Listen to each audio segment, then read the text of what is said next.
Well, good evening, everybody, and welcome to the final event in the Academy of Science 2003 Speaker Series, Looking Back, Moving Forward.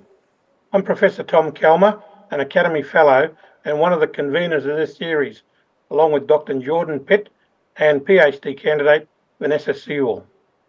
I join you this evening from Darwin, my birthplace, that is on the Larrakia country. I'm Kungarakan on my mother's side, and Kungarakan country borders with Larrakia country. On behalf of the Academy, we recognise Aboriginal and Torres Strait Islander peoples as the first Australians and traditional custodians of lands, seas and waters of Australia, and we pay respect to elders past and present. Tonight is the final event in the series, as I mentioned, and we are here to discuss STEM education and Indigenous knowledges. I'd like to introduce our panel for this discussion. Our moderator for tonight's discussion is Dr. Chris Bourke.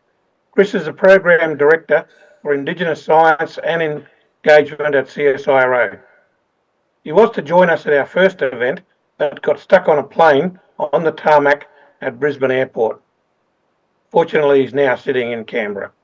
But we're delighted to have him back with us tonight. Also on the panel are Professor Chris Matthews, and Chris is a Quandamooka, is from the Quandamooka people of the Merrijabah or Stradbroke Island in Queensland. He is the Associate Dean, Indigenous Leadership and Engagement in the Science Faculty at UTS. Thirdly, we have Professor Alyssa Martinez Marroquin, and Alyssa is the Chair of the Academic Board at the University of Canberra. Corey Tutt is joining us from Biripi and Dunghutti country. Corey is a Kamilaroi man from Nowra, New South Wales, and a STEM champion for Aboriginal and Torres Strait Islander people. He is the founder and CEO of DeadlyScience. And joining us online from Yagara and Turrbal country is Anne-Marie Long. Anne-Marie is a Budgela and Torres Strait Islander woman with connections to Hervey Bay and Kargari. Yeah.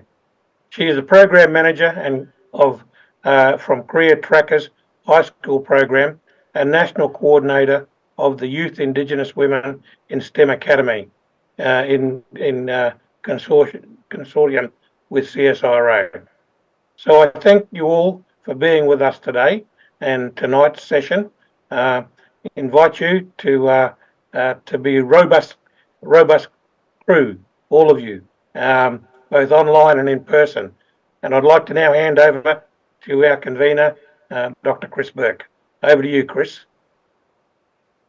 Thank you, Tom. And of course, it is good to be on the ground today here on Ngunnawal country.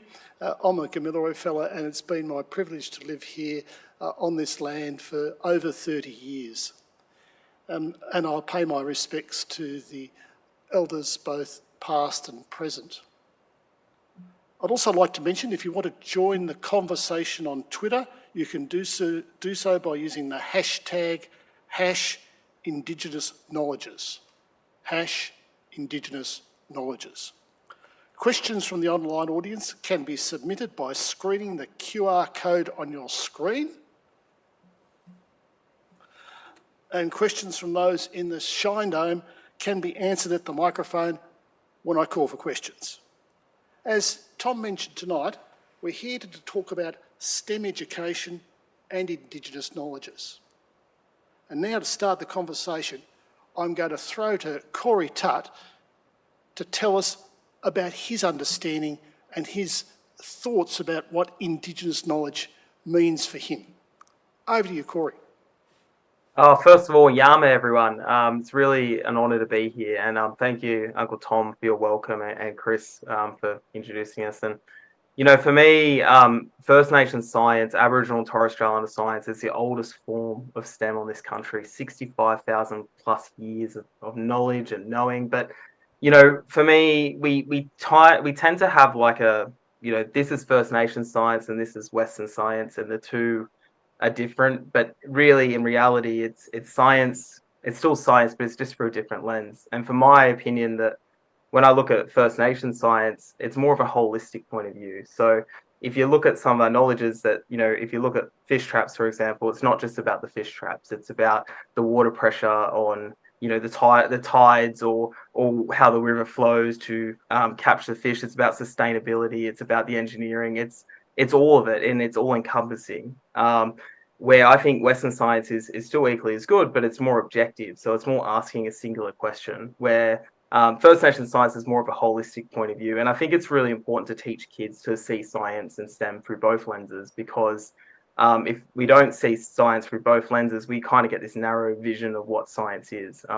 If I go to plenty of schools across the year from my role with DeadlyScience and through my role at the Western Sydney University, and a lot of the times I ask our kids, our mob, what does a scientist look like? And if I was a deposit sketcher, I would probably get a deposit sketch of Albert Einstein or Thomas Edison.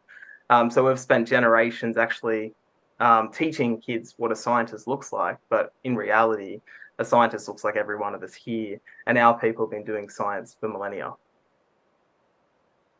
Thank you, Corey. It's really interesting when you reflect upon that 65,000 years of people building a body of knowledge based upon their worldview, using experimentation and observation, and then transmitting that knowledge through ceremony, through stories, through performance, through marking on rock, and even in some ways shaping the landscape.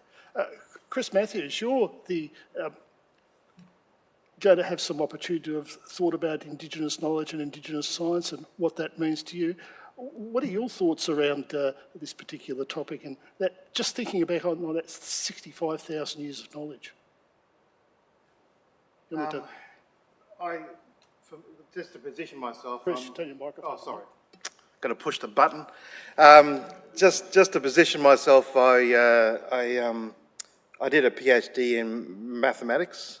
So I started my career as a research mathematician. And I won't tell the full story, but basically the maths community wasn't ready for me as an Aboriginal person to be in there. Yeah. So I then went on a pathway to look at maths education. And that was at a time when this idea of indigenising curriculum was starting to come to fruition at university and then through schools.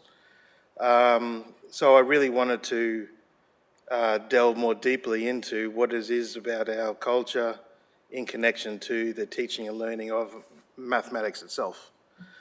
And also looking at the situation, because the thing that we have at the moment is we have statistics that says that Indigenous students are about 2 to 3 years behind their non-Indigenous counterparts in maths. I knew it wasn't the intelligence of our kids, because I know we got smart kids. So there is a system problem, a systemic problem that's sitting in here. And really what it boils down to is that the system is not geared to teaching mathematics or science or anything else through the culture of our children, yeah? So there's always going to be a European lens put on the teaching and learning of whatever it is, whether it's maths, science, or whatever. So a lot of stuff I do through the Aboriginal and Torres Strait Islander Mathematics Alliance, which is, I'm at UTS as an Associate Dean, and there is curriculum change I could yarn about there, but I'll probably talk for 2 hours if I start. But within that, some of the more the school-based work that I'm doing, we have to admit that a lot of our kids are taught by non-Indigenous people, yeah? So what we sort of put forward is ways of teaching mathematics to allow kids to express their understanding of the world. So there's a process you can do, whether you're teaching linear equations or something else. You can actually allow kids to express their understanding and way of doing it through teaching and learning. And that sets up a process where teachers can get a better understanding of where our kids come from. But the other part, which is more exciting for me, is to work with our people to look at the connections between maths and our knowledge systems. One good example of that is our kingship systems. If you look at the very basic level that our young children learn, the system is actually an abelian group in group theory. So our kids from a very young age are thinking through an algebraic group, yeah? and algebraic structure. So what I'm saying to you is our education system is not geared up to think about that or even consider that as part of the teaching and learning of our kids. Yeah. So there is no reason our kids couldn't be doing algebra, but when a lot of communities that I visit, they're still stuck in numeracy and basic arithmetic. Yeah. So there's a need to have a better understanding of what our cultures are, appreciation of that, in connection to the way we do maths and science in this country. Is what I'm. Can I keep on going? I can keep on going. I might give Anne-Marie a go in a moment there, Chris, and I'll come back to you. Just thinking, though, about that, what you sort of unpacked a little bit there for us was those Indigenous ways of knowing, being and doing that are how we grew up and how our culture and how it expresses itself, and the interaction that brings to science is actually really interesting as well, and those perspectives. But going to you, Anne-Marie, just thinking about the discussion we're already having about traditional knowledge and how that impacts on the work that you're doing at Career Trackers and also with the Indigenous Young Women's STEM Academy. Thank you so much. You know, thinking of traditional practices, the first story that actually came to my mind was, you know, growing up in Derrawee and Guyabal country in Toowoomba, I used to sit on the patio with my mum and observe the birds. And I remember one day mum tapped me on the shoulder and she goes, "We're not going to go to the shops today, Marie. Something's happening." She was watching the direction that the birds were flying. Something was very off on that day. That's actually the day that the Toowoomba floods had happened, right? And I just remember watching that observation of country through my mum's, eyes and thinking, this is so special. Her understanding, connection, and as the first in my immediate family to go through senior schooling and into the university space, I was frustrated by the lack of that storytelling when it came to scientific observations. So I had a fire in my belly to promote more of the stories and confidence in our young women to have the tools to be able to succeed, in the workplace, bringing their own lived experiences into those spaces. So working for Career Trackers now coming up 6 years, I'm very honoured to have the role of National Coordinator of the Young Indigenous Women in STEM Academy in consortium with CSIRO. We're a community of 600 plus young Indigenous women chasing STEM careers and succeeding in school from year 8 through to year 12, of course, in the CSIRO Academy. But in the Career Trackers space, the students studying, so we've got 230 Indigenous tertiary applicants. So really exciting to see these students, succeeding in their career goals when it comes to a Bachelor of Aviation, Mechatronics Engineering, Nursing, Biotechnology, and what have you, bringing those first-hand knowledges into the corporate space. So yeah, seeing it with amazing examples of students who've grown up with the rising water levels in Zenith Kes and, seeing firsthand the impact of climate change and being able to bring this into large, corporate consultancy spaces, sharing their own first-hand experiences and the way that, their dads, their uncles have cared for country since time immemorial. So it's a really exciting space to work in. Thank you for having me here. Thank you, Anne-Marie. Really great to hear those contributions there. But of course, we've also got to consider how we can protect traditional knowledge, and the concept of protecting Indigenous cultural and intellectual property is not necessarily new, but people are becoming more and more aware of that. I mean, it's enshrined within the important documents like the United Nations Declaration on the Rights of Indigenous People, the 2018 Australian Research Code, the Nagoya Protocol, the IATSIS Code of Ethics, and we do know that the federal government through IP Australia is undertaking a consultation process around standalone ICIP legislation. Corey, in your discussions with non-Indigenous scientists, do you find that there's much level of awareness of what protections need to be applied to traditional knowledges, the knowledge that peoples have had for tens of thousands of years, which is of course a collective ownership? Look, first of all, we need to acknowledge that, the theft of our knowledges has been going on for 234 years, and it has not stopped. And look, we look at T-Trailblazing, which is Baralum in Bundjalung, Jingawala to any Bundjalung people watching this tonight. But, that in itself, like, that's a regularly available medicine, comes from this land, comes from the Bundjalung Nation. It's in every Woolworths and every Coles. You can go and buy tea tree oil, and there's no recognition of where it comes from, who owns that medicine, who owns that knowledge. So it's been happening for millennia. Like, it's been happening since the colony started and colonization started. I would say that there is a lack of knowledge in terms of using First Nations knowledges and getting proper ICPT agreements in place, and also making sure the knowledge is accurate. On an occasion, I think that I've come across people that have, taken things off the internet, and then when I've gone and spoken to those traditional owner groups, it's been completely wrong, or it's been written down incorrectly.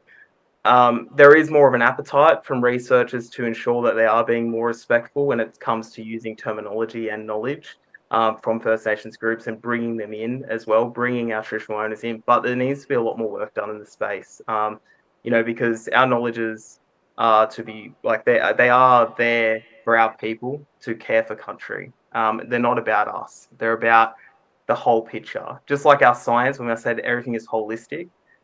Indigenous knowledges and our knowledges, especially as a Gamilaroi man, they're meant to be passed on so we can best look after the land that owns us. We don't own country, we care for country. And I think for me, it is disappointing on occasion when you do see traditional knowledges sort of commercialized, and none of the impacts go back into the communities that own that knowledge. But there is more being done in the space, and I think we've got to start somewhere, but a lot more needs to be done to clean up the space, for sure. Thank you, Corey.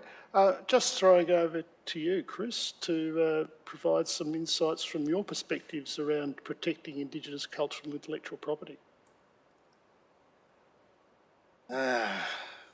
This comes down to relationships for me.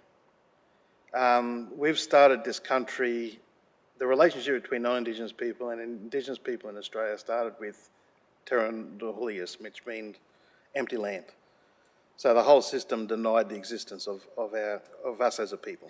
Yeah, and it wasn't until 1967 that they overturned that in the Constitution, which was not that long ago. So we haven't started off with a good situation, And in those periods, science has actually exploited a lot of our people. We're talking about intellectual property. The whole intellectual property debate didn't start with art or all those things that people sort of see it manifest in. It actually started with the drug discovery stuff that Corey's talking about. So back in the 80s, that's where Indigenous intellectual property really boomed, because globally, not just in Australia, but globally, Indigenous knowledges was being exploited by drug companies to create all these drugs that the communities didn't get any benefit from, whereas financial, even the use of the drug, wherever it is, they didn't get anything for that. So that's where all that stuff blossomed. Through my academic career, I've been on many ethics boards, and there has been strong ethical guidelines being put out so that researchers don't continue that exploitation. But again, it still comes down to that point in time when the researcher is practicing whatever they're doing in relationship with that community. So that even though you might have the strong guidelines and you did all the forms, it doesn't mean that your practice necessarily changes that, if you know what I mean. So there has been now a strong push for a lot of research projects to be community-led, Indigenous-led type research as well. It doesn't mean that non-Indigenous people can't participate within that, but it really has to be a strong relationship with the researcher and the community, so that researchers aren't creating some research project and say, look what I got for you. Instead, you work with the community around what is important, and what is important for you, what is important for them, and you look at that connection that way. I think that's something that needs to be part of our practice. And in my job at University of Technology of Sydney, we're doing a thing where we indigenise the curriculum, for want of a better word, and that's one of the sort of the hard pushes that we have, is to make sure that we have science practitioners that practice science ethically within Australia. But also, can I just say, I'm probably running out of time here, can I just say that there is also a need for our scientists to actually think about what is the impact that they have in the world, because a lot of the science that's been done within Australia has had a lot of impact on Australia, but also our communities. So there's a need to think about that and not forget about Aboriginal people within the STEM futures of this country. You know, we're never really considered when we do the codal plan for the maths group, you know, or whatever it is. We're just not even written into it, or even considered. So there is a strong need to start to build, you know, the whole science STEM community around, you know, how we can partner with Indigenous people to look at some of the challenges that we have within Australia. Whether bushfires or something else, it doesn't matter. It could be AI as well. So we look at those sort of challenges. And what I'm really pleased about is the draft priorities actually have elevate and invest in Indigenous perspective in science. And I think that's a really, really important step forward. And I'm hoping the Academy will embrace that step forward as well. So I'm finished with that one. Thank you, Chris. Alyssa, you're a senior academic at an Australian university. Perhaps you could comment on your experience or lack of experience or knowledge or otherwise about Indigenous cultural and intellectual property in your part of the Academy. Thank you. And I would like to start by acknowledging the Ngunnawal people as the traditional custodians of the land where we're meeting and thanking them for welcoming people like me new to the country. I've been here for not too long, just over a decade. I've been always in academia. I have had the pleasure of learning in Europe, but then coming here and realizing how much more is still there to be learned. So it's amazing to be in a place where there is so much culture, so much knowledge that's still there to be transferred and shared and learned. And being in academia, that's what we do. We love learning, so it is amazing to be able to learn more about all these traditions, ways of seeing connection to land. And the other thing that I wanted to bring to the conversation is that within STEM, there are different components, and the term came about to bring together science, technology, engineering, and mathematics to solve real-life problems and challenges, global challenges. But from that perspective, we've got a wealth of knowledge from Aboriginal people that had been doing that for years on end. And in doing I'm also have to declare that I'm engineer by education, so I'm inclined to use science and scientific knowledge to try and solve problems that require that mathematical background and that scientific knowledge. So from that lens, it's even more important for us to learn about knowledge that's there, very much connected to land, and also that allows us to shed a new perspective to sustainability of what we are, on the ways in which we are solving problems in the engineering space. Now, in relation to my experience as chair of the academic board, I've been very pleased to see that at least we have started the conversation and we have raised an awareness across the curriculum at the university to look at Indigenous knowledges that can inform each of the disciplines and each of the programs that we provide at the university. And in doing that, we have acknowledged that we need to connect more to community. We need to learn more about Indigenous peoples that can come and talk to everyone in the academic community. It's not only the students, but it's also the academics that need to learn from that culture. So that is probably one of the challenges that we've got, that the few people we have access to, probably they feel overwhelmed at this point because we are reaching out for guidance, to learn from them and be able to transfer that into our curriculum. We have also recently launched the Indigenous Leadership Strategy, looking at ways to reaching out to communities, to encouraging more Aboriginal students to start at the university, to undertake university studies and STEM in particular, and to make sure that we've got support for those students while they are with us, and making every effort to make them successful when they graduate from those programs. Thank you, Alyssa. And certainly thinking about what organisations can do to protect Indigenous cultural and intellectual property whilst we await that standalone legislation gets me thinking about what our experience at CSIRO has been.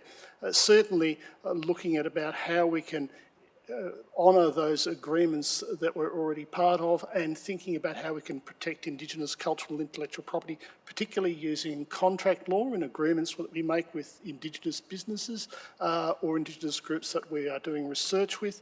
And let me just give you an example. For many years we've hosted Indigenous seasonal calendars on our website. But then we received a complaint recently that a large organisation was taking the calendar and using it in a way that didn't actually acknowledge the Indigenous cultural intellectual property of the knowledge holders. The reason that they shared the knowledge with us and wanted us to actually put the calendar up for them, and we host about 8 calendars from around Australia on our website, was to enable the rest of the community to understand what their knowledge was in a respectful way. This was a disrespectful use of their knowledge, and they were concerned about it and they wanted us to do something. So what we did is we took the pages down that had the calendars on them, and then we put them back up, and you had to sign an agreement, a legally binding agreement to license you to use the images in a respectful way, which included acknowledging the traditional knowledge holders. So this is particularly important when people are sharing knowledge, but also thinking about the examples that Corey talked about before with Indigenous medicines and foods. Where is the benefit that is going to be able to come in the future to Aboriginal and Torres Strait Islander people as they share that knowledge holding, and how we can develop that going into the future is one of the reasons why we're working through development of Indigenous cultural and intellectual property principles at CSIRO, which we can apply to all our science projects involving Aboriginal and Torres Strait Islander people and their knowledge. But let's just move the conversation along to talk about the other exciting thing that brings us here tonight, and that's about STEM education and building an Indigenous STEM workforce pipeline. So I'm going to throw back to Anne-Marie Long, because she's got a key part of that puzzle, working with career trackers and the Indigenous Young Women's STEM Academy at CSIRO. Absolutely outstanding project which has reached out to 600 young Indigenous women across Australia and is providing them with the opportunity to engage with science and technology, starting in mid-high schools and projecting all the way through till they finish their university undergraduate degree. But I'll just throw to you, Anne-Marie. Thank you. It's definitely such a beautiful space to work in. You know, these students were some of my greatest teachers and motivators. When I first joined Career Trackers with my creative industries background, you know, I didn't know too much about what a Bachelor of Biotechnology entailed or mechatronics engineering.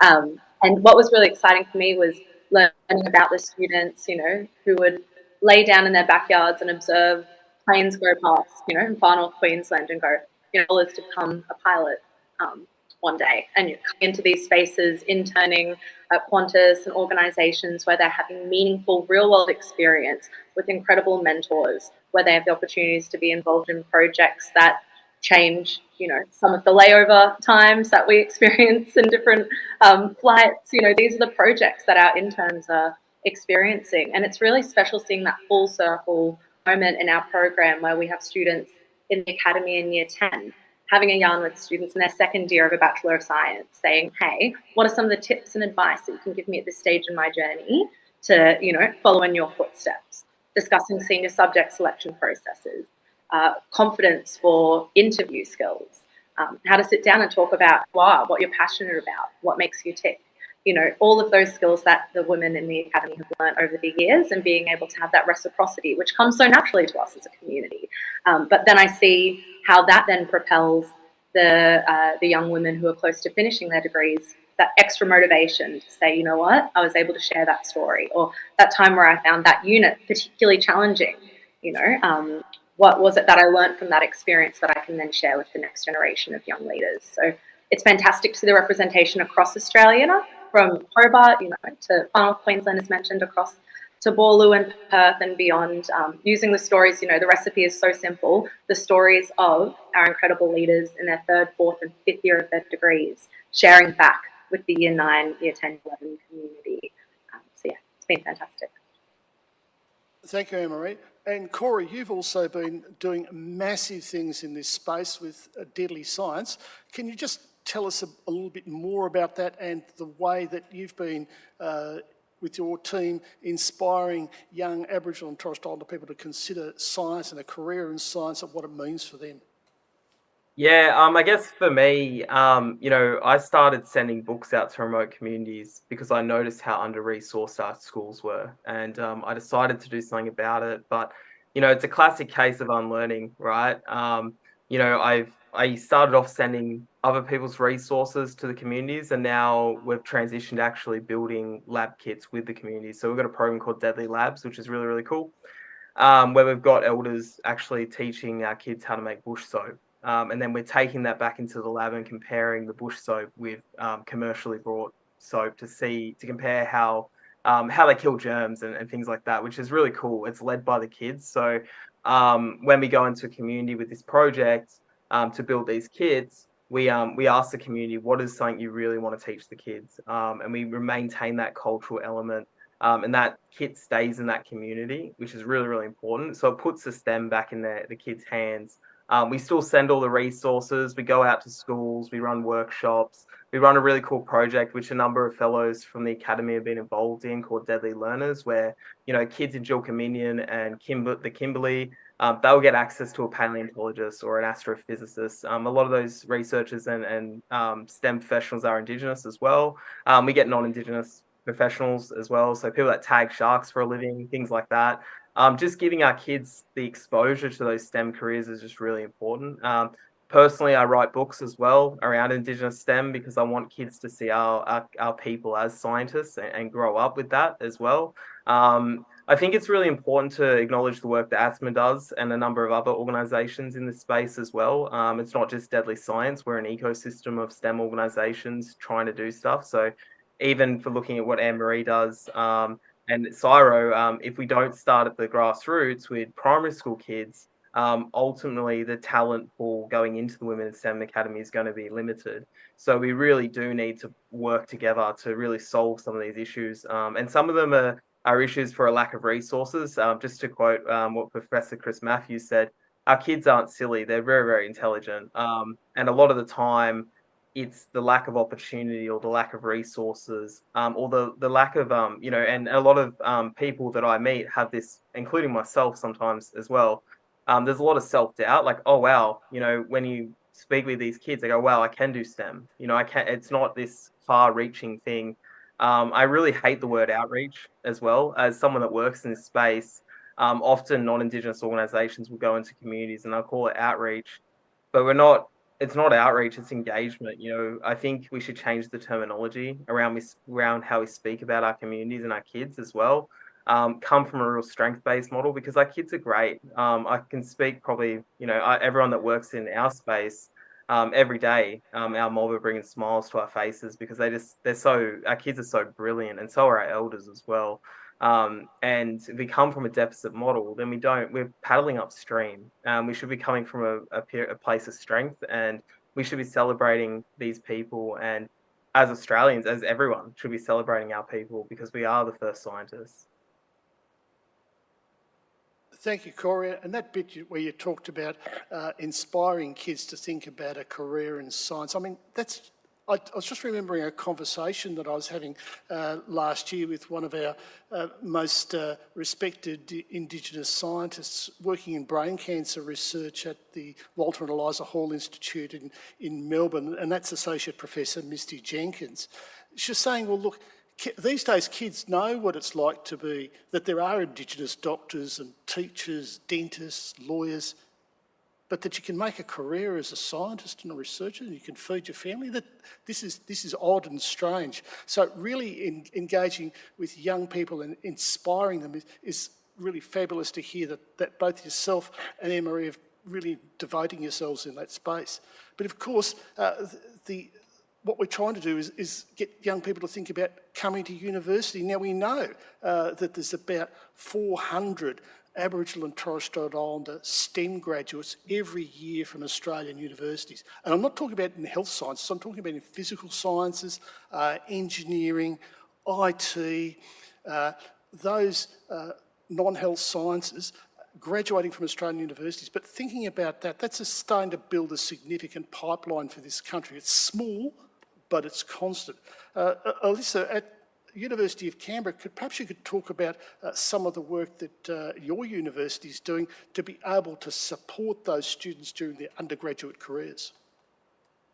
Thank you, yeah. And it's so important because really there is an underrepresentation in STEM and more so in engineering. I can speak for engineering. It's 0.3% of actually male engineering students, and we've got pretty much 0% of female engineers when you put that in proportion.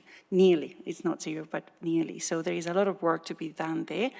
And what we would like to do is to make sure that we review our curriculum to incorporate those ways of learning that facilitate engagement with Aboriginal students.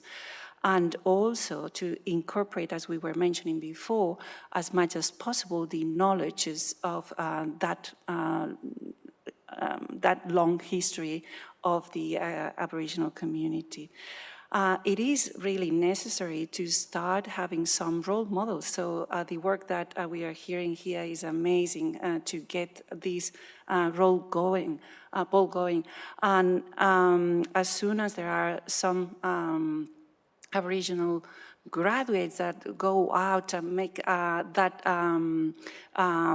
case of how important it might be and the positive repercussion in the community, that could start making others think that it might be for them. So it's very much similar to what we've got in general to attract more female students into STEM in general, and engineering in particular. We cannot aspire to be what we can't see. So it's about visualizing success stories and the good contribution that Indigenous communities can make in that space. And I'm saying contributions in the sense that it's not about them learning, but it's actually contributing back for everyone else to learn from their knowledge and perspectives. And obviously it's gonna require a special dedicated support at the beginning, and that's why all the universities have at this point, but I can talk to the support that we've got at UC, at the University of Canberra. We've got the Nanogol Centre trying to engage with communities with that strategy of outside in, bringing the perspective, community perspective into our programs, supporting the students when they are with us, trying to get them, see them through the programs and raising the success rates, and then obviously helping them into the workplace. So there is a lot of work to be done, really. It's about the indigenization of the curriculum, but it's also about attracting those students, making it easy for them to think about STEM, because many times they don't even consider that possibility, and then helping them through the curriculum, having not only what is the academic side, but also more cultural support. For instance, we've got the auntie in residence that is there for any Aboriginal Torres Strait Islander student that might require that kind of support throughout their studies. And then there is a lot of work to be done also for our academics to learn to value the knowledge and contribution of the Aboriginal culture in the curriculum as well. Thank you, Alyssa. And of course, after they finish their undergraduate program, we actually want people to start thinking about what a postgraduate opportunity might be for them. Now, Professor Matthews, perhaps you could make some thoughts or contributions about what we need to do in this space to support more Aboriginal and Torres Strait Islander people to undertake masters and PhD programs so that they can have that skill and capability, not just to participate in research, but to lead it. That's a big question, Chris. Man, there's so much needs to happen. I mean, we just briefly talked about primary school or high school, and even that's not fixed properly. We do get people coming through into university, and I'm assuming still, it used to be when I was younger, that people had a particular aim and goal in life, whether it's to benefit the community or to help with cancer research, or whatever it is, and that's all well and good. What we are lacking and why we don't have, and we still have the bad statistics in education, is that ability for the system to help to have an education that the kids can connect with, can see themselves with culturally as well. And where I'm going with this, I really have said this already, is that we then need a university system that also does that as well. So we still need to work on the university system, part of the undergrad education, through to then seeing how you can do honours, do masters or PhD, whatever it is that you're aiming for, in connection to how you want to interact with the world and how you want to benefit your community or whatever it is that you're aiming for. I know at UTS we're actually broadening PhDs in a whole range of ways in the sciences. One of them is a creative PhD. At the start, Chris talked about the fact that a lot of our knowledge transfer was through ceremony, which is song, a lot of creative stuff, song, dance, and there is a lot of benefit in doing that sort of creative pieces. So there's one student I know of at UTS who's going to start doing a creative PhD within the sciences at UTS and see where that leads. So I think what I'm trying to say here is there needs to be to broaden the traditional pathways of what a postgrad is, to actually have more researchers engaged in respectful research with our communities, ethical research with our communities. And then I think when those things change, you'll see more people wanting to come through and be part of that. Even when I go back to my own community, the people don't even sort of, they know you do this maths, you do this science, but it's not really comprehended what that really means, I think. And I didn't know when I started. I didn't know where the hell it was going to lead me. I just followed an interest. My whole life was just following an interest. I'll just do that and that and that. So I think there is like Chris was saying, a better understanding of what science is, what STEM is in general, and how that relates to us and in our communities and our knowledge systems. That piece needs to be done more strongly. And that's what I'm really excited about, and I'm going to harp it again, about the science priority draft. And if that gets through, I think that's going to be a huge step forward in that. Corey, one of the things that Alyssa mentioned before was around indigenisation of the curriculum. Is that something that you've had much engagement with in your role at your university? Certainly. I've actually I've only just joined Western Sydney University this year, so I've taught. I've had 2 lectures now, teaching around Indigenous perspectives. I've actually been leading some personal research as well that is not aligned to the university around finding out a lot of the traditional names for our individual species of reptiles. And for me, it's really important because if we look at the Western the Western pedagogy of what we name our snakes and lizards. We have red-bellied black snakes that don't always have a red belly. We have tiger snakes that don't always have stripes. We have brown snakes that aren't always brown. And we have this thing called a deaf adder, which actually can't hear, and it's not genetically an adder, or it's not part of in the same family group. It's actually in the lapid, which is related to the cobra or the brown snake. Our names for our animals are really silly, and often they're appropriated Indigenous names as well. But traditional names are more based on the description of what they actually are. So a lot of the traditional names for deaf adder across the language groups is actually describing a snake that is deaf. Where in the European context is a snake that means certain death. So there's a whole level of science that needs to catch up, especially in the herpetological world. And for me, that stuff's really important. If we can teach kids the traditional names, then we can help develop a better understanding of our animals, and hopefully some of our endangered species and endemic species we can look to save and help using this knowledge. So there's a little bit of work with Taronga Zoo and Western Sydney Uni in there, but I'm really just leading this research because I'm just passionate about it. Thank you, Corey. And certainly at CSIRO, we're also concerned about building an Indigenous STEM talent pipeline, primarily because we want to enjoy the benefit that comes from Indigenous perspectives in the science and technology work that we do, but also to really build our capability to be able to properly engage respectfully with Aboriginal and Torres Strait Islander people and their issues requires us to have an Aboriginal and Torres Strait Islander workforce, including scientists and researchers and the rest of the people who support that to make it happen. Of course, you've heard the great work that Anne-Marie is supporting the Indigenous Young Women's STEM Academy delivered by CSIRO to over 600 young Indigenous women around Australia.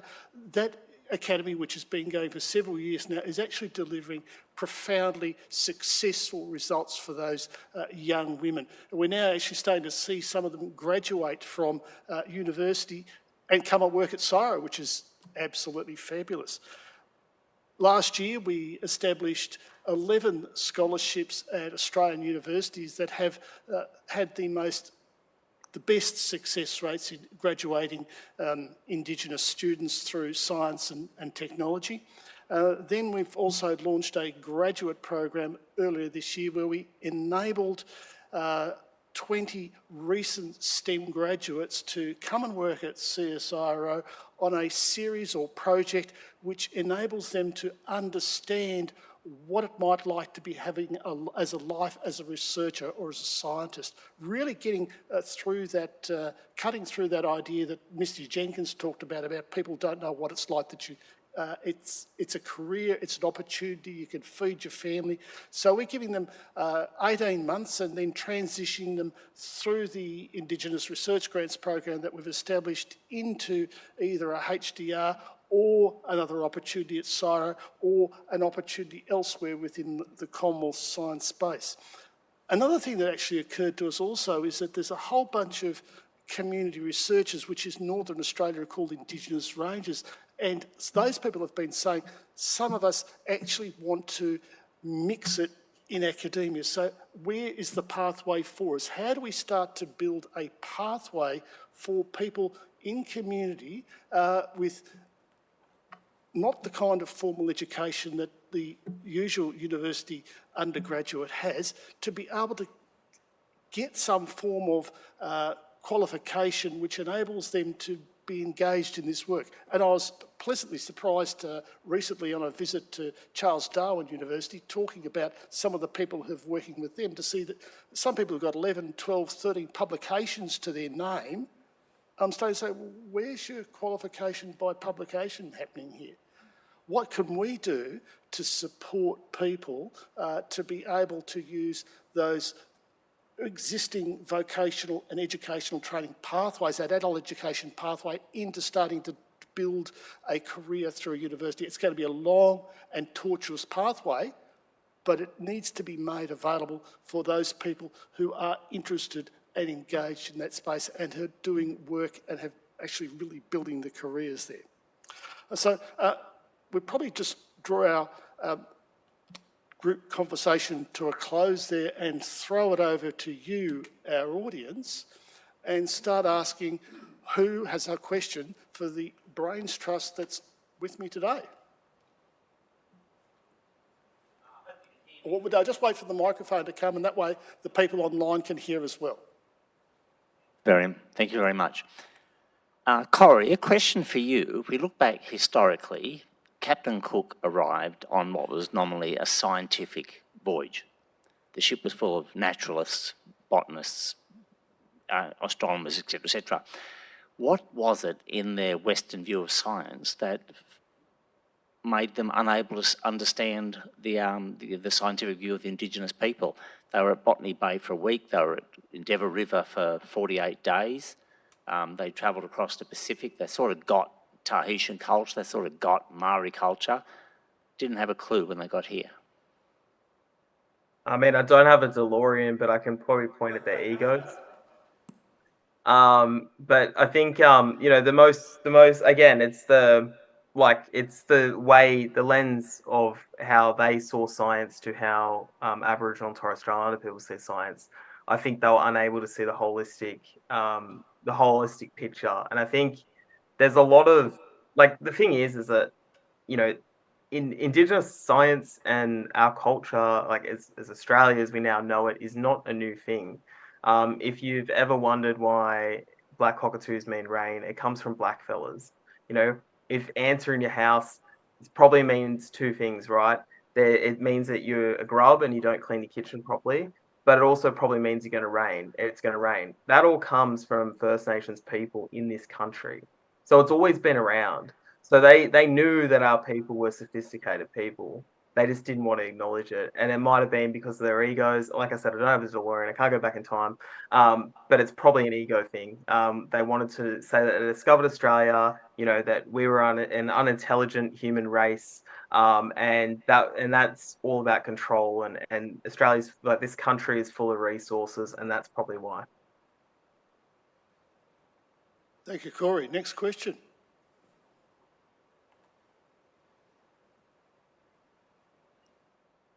Yeah, thank you. I've really found the conversation interesting tonight about education, and was wondering if, and potentially this is for Elsa or Chris Matthews, sort of talking about the role you see of sort of research assessment and education assessment sort of in bringing about some of these goals we've talked about tonight. Thank you. Over to you, Chris. I just want to understand, what did you say, researcher assessment, did you say? So what do you mean by researcher assessment?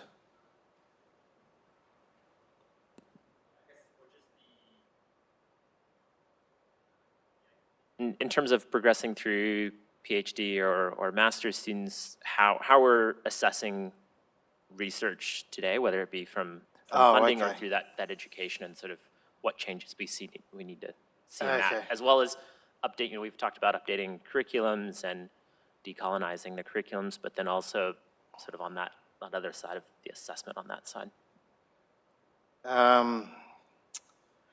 So as you're being trained in the postgrad to become a researcher is where I'm getting from, right?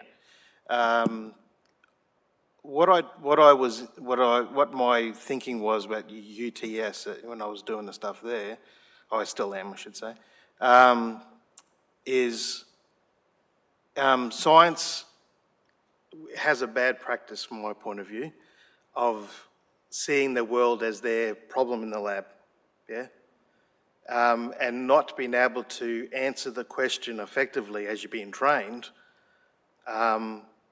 what is the national interest here? What's the bigger picture here? Yeah? So one of the things that I was keen to actually say, if you're actually going to do science within Australia, then you then need to say, well, if I'm doing this in the national interest, you can't leave Aboriginal and Torres Strait Islander people out of that conversation, yeah? So whether it's developing new material, whether it's AI, whether it's quantum computing, whatever it is, I don't care.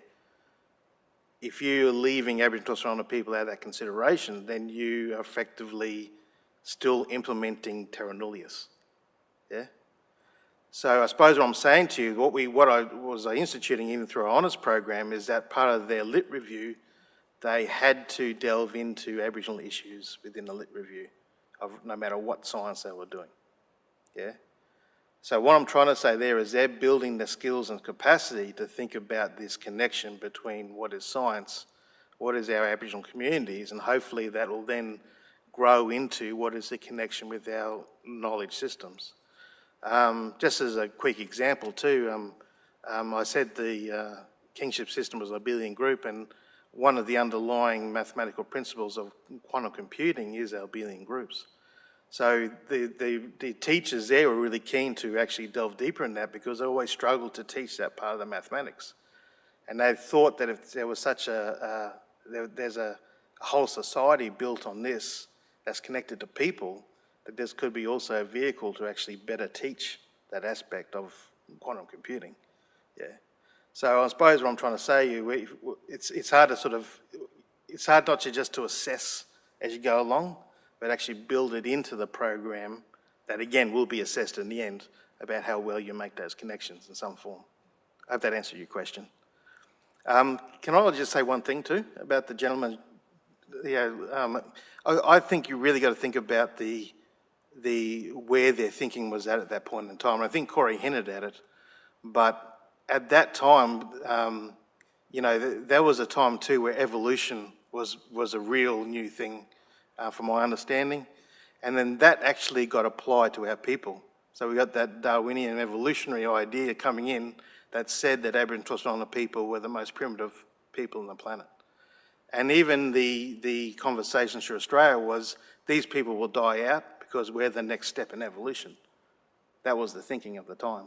So they never had any capacity to actually think about what sophistication was here. They looked physically at the people, saw them as being primitive, their knowledge not being important. So you know what I'm saying? They didn't have the capacity to think about it. And even in you know, the Abelian group stuff I was talking about, that was actually recognised in the early 1900s. But even the Mass Society in 2006, through an article, actually dismissed it as not being mathematical. You know, so we still need to, you know, we're still building this connection relationship stuff that now, after 240 years, whatever it is now, and a big part of what we're talking about here today is to actually try and get academies like yourself to engage with it, to actually really engage with it, not as a curiosity, but something that's important to Australia. Yes, another question. Yes, yes. Yes. Paul Richards, I'm Director of Communications, but I'm reading out questions from online, and we've had a few come in. Professor John Maddock, who's one of our fellows watching from Sydney, actually asked several questions, but so I'll paraphrase here, saying that the Academy supports open science and the free transfer of information. So how can this ideal be observed while avoiding exploitation of Indigenous knowledge? And he directs his question to Alyssa.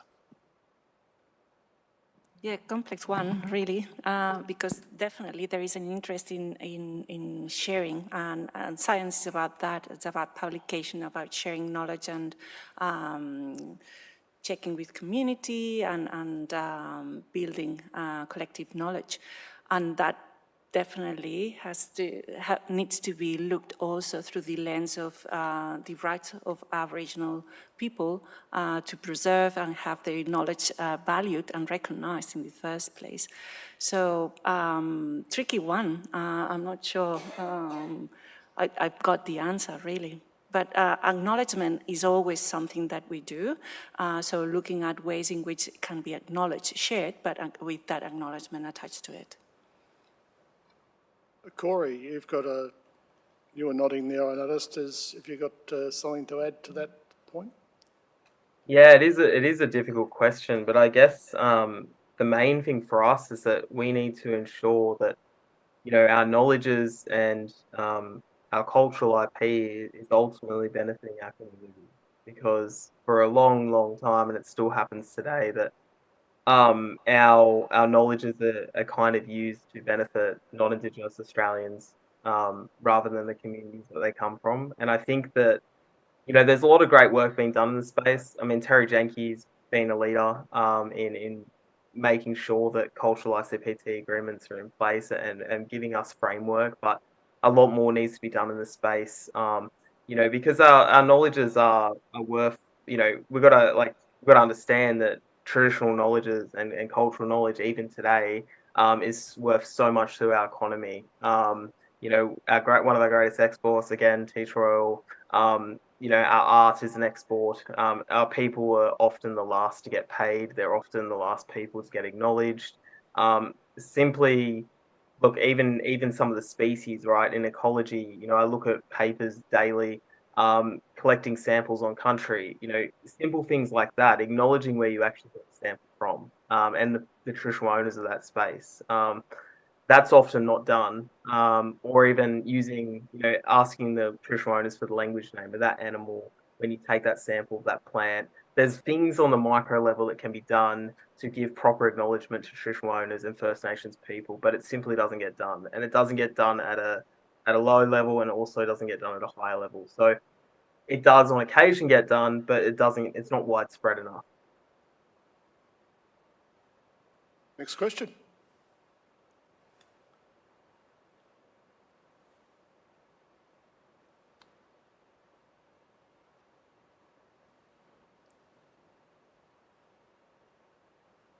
Thank you very much. Yuma, my name's Stephen Roby. I work for the Educator Programs team at Questacon, specifically in trying to increase teachers' capacity all over the country to be able to teach STEM better.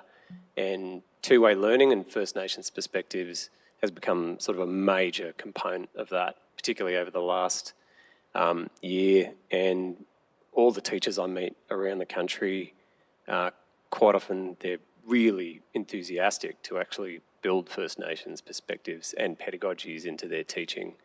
The biggest hurdle I hear is permission, actually, concern around that permission or doing the wrong thing. So I guess my question for the panel is, for myself, but also for the teachers that I work with nationally, what are some of the, strategies or advice you've got for myself, but also for those other teachers I work with?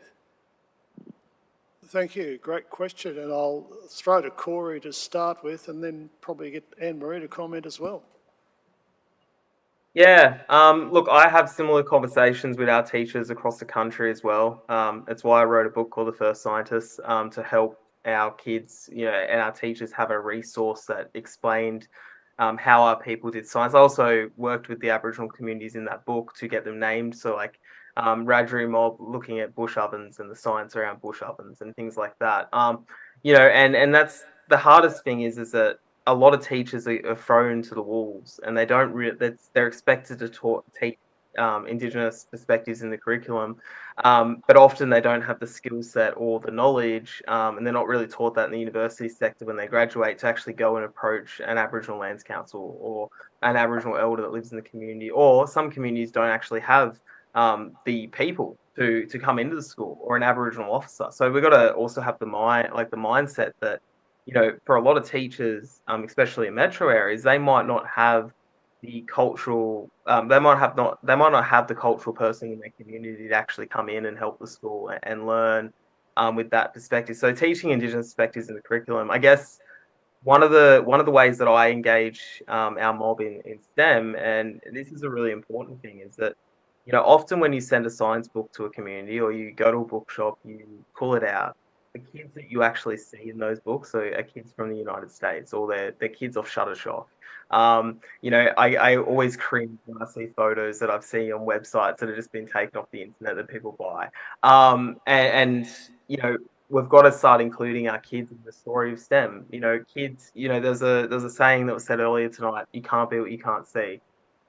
It's really important that we teach our young Jarjums that, hey, on this country, Aboriginal and Torres Strait Islander people have been doing STEM since the dawn of time, and so are you. You're going to be doing it too. So you can be a scientist. And I think in the resources that people make, they need to include our children in them, because our children and our elders, they're children and elders, so that our kids can feel identity with that. And over to you, Anne-Marie. It's a great question, right? And something I've personally seen be really powerful is a collaboration that I'll draw on, which is with the Department of Education here in Queensland, their Solid Pathways program, designed for Aboriginal and Torres Strait Islander students in years 4 to 6, achieving highly in their science and mathematics subjects, and calling on the STEM Academy students that we have in our Career Trackers community. Of course, we've got our STEM Academy participants, but we also have an alumni of over 1,200 stories to share. But I'll just bring it back to the STEM Academy. We brought in 2 of the TIDers who were studying different degrees within the STEM industry, and they collaborated with the Solid Pathways teachers to deliver virtual classroom sessions. And their expectations or requirements just to share their own experience of studying their degree. What were their passions in their schooling? What were some of their favourite subjects? So it was to draw on their own personal stories and some of the learnings they've had throughout their own studies. And I think it was just that representation that is so important. Representation is everything.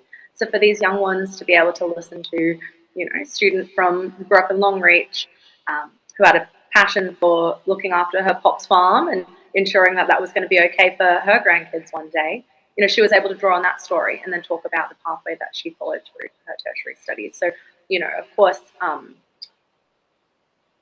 it's reaching out, I feel, to organisations such as Career Trackers and CSIRO within the STEM Academy to say, hey, there's an opportunity to amplify some of the voices in the community who are doing great work in their respective fields of study. It's an opportunity for their stories to be shared with the younger generation of leaders. This is really clearly what the time commitment looks like, and some of the questions that might be asked to best prepare the students to guide this. But I see incredible leadership daily through our young tertiary participants in the STEM Academy's contributions to curriculum. Great, thanks for that, Anne-Marie. I'm conscious of time and that our hour has elapsed. So I will thank the audience for your questions, both online and here with us this evening. I'm sure panel members would only enjoy a further conversation afterwards if you want to come up and pigeonhole us later. Thank you, panel, for your work, Alyssa, Chris, Corey and Anne-Marie. And I'll hand over to Professor Malcolm Sandbridge, Vice President of the Academy of Science. Thank you, Chris. What a fascinating conversation. I'm glad Corey mentioned, I was going to throw in there, you can't be it if you can't see it. I was particularly impressed with the discussion around role models and the need for role models, which I think is true across all of science.